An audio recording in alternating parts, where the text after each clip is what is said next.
Hello అండి అందరికీ. ఇదేంటా అనుకుంటున్నారా? మేక రక్తం అండి. అదే మేక బ్లడ్ అంటారు కదా! అదేను. ఇది కూడా తింటారా అని మాత్రం అనుకోవద్దు. దీంట్లో చాలా హెల్త్ బెనిఫిట్స్ అయితే ఉన్నాయండి. ఎవరైనా ప్రెగ్నెంట్‌గా ఉన్న వాళ్ళైనా, లేదంటే డెలివరీ అయిన వాళ్ళకైనా ఇది వండి పెట్టామంటే వాళ్ళకు బ్లడ్ లాస్ అనేది ఎక్కువ అవుతుంది కదా! సో, తొందరగా బ్లడ్ అనేది పడుతుంది. అండ్ బాలింతలకు పాలు కూడా చాలా చక్కగా పడతాయండి. అండ్ దీన్ని వండుకోవడం కూడా చాలా ఈజీ. ఎలా వండుకోవాలంటే ముందుగా బ్లడ్‌ని 2, 3 టైమ్స్ అయితే బాగా వాష్ చేసుకోవాలి. ఎందుకంటే దానిపైన హెయిర్ అంతా ఉంటుంది కదా!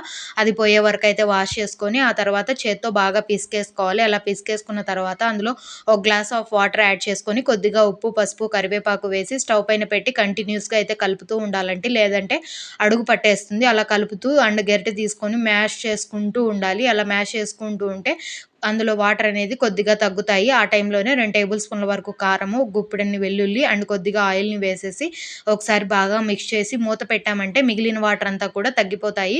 అండ్ లాస్ట్‌లో ధనియాల పొడి, కొత్తిమీర వేసుకొని వేడి వేడిగా తిన్నామంటే చాలా బావుంటుంది.